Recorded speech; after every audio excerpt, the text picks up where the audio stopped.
हरियाणात भाजपची हॅट्रिक, तिसऱ्यांदा सत्ता स्थापन करणार। गेल्या वेळच्या तुलनेत काँग्रेसच्या जागा वाढूनही सत्ता स्थापनेची संधी हुकली।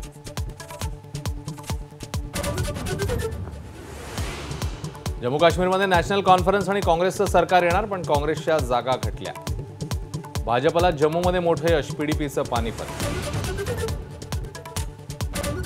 काँग्रेस मित्रपक्षांना गिळंकृत करते, हरियाणातल्या विजयानंतर मोदींचा घणाघात। दिल्लीच्या भाजप मुख्यालयात विजयाचा जल्लोष। हरियाणातल्या विजयानंतर महाराष्ट्रातही भाजपचा जल्लोष, आत्मविश्वास वाढला। फडणवीसांची प्रतिक्रिया, फेक नरेटिव्हवरून विरोधकांना टोला। भाजपशी थेट सामना होतो तिथे काँग्रेस कमकुवत पडते। ठाकरे गटाच्या खासदार प्रियंका चतुर्वेदींचा निकालानंतर काँग्रेसला टोला, रणनीती तपासण्याचा सल्ला।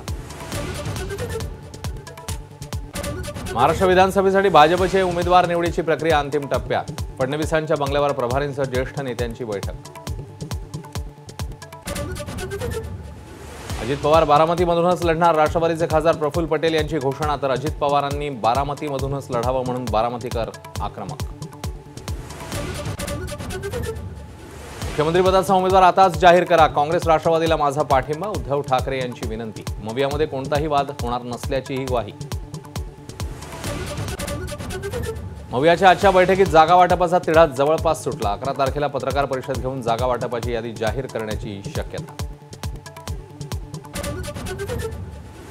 रामराजे निंबाळकर जाणार शरद पवारांसोबत, 14 ऑक्टोबरला फलटणमध्ये पक्षप्रवेश। तर अजित पवार प्रफुल्ल पटेल मन वळवण्यासाठी रामराजेंशी करणार चर्चा। आरक्षणावरून धनगरांचं पुन्हा आंदोलन, प्रकाश शेंडगेंच्या समर्थकांच्या मंत्रालयातील जाळ्यांवर उड्या। तर काही धनगर कार्यकर्ते मुख्यमंत्र्यांच्या वर्षा निवासस्थानाबाहेर। शरद पवार आणि सुप्रिया सुळे यांच्याकडून पुण्यातल्या बोबदेव घाटाची पाहणी, तर आरोपींची माहिती देणाऱ्यांसाठी पोलिसांकडून 10 लाखांचं बक्षीस जाहीर।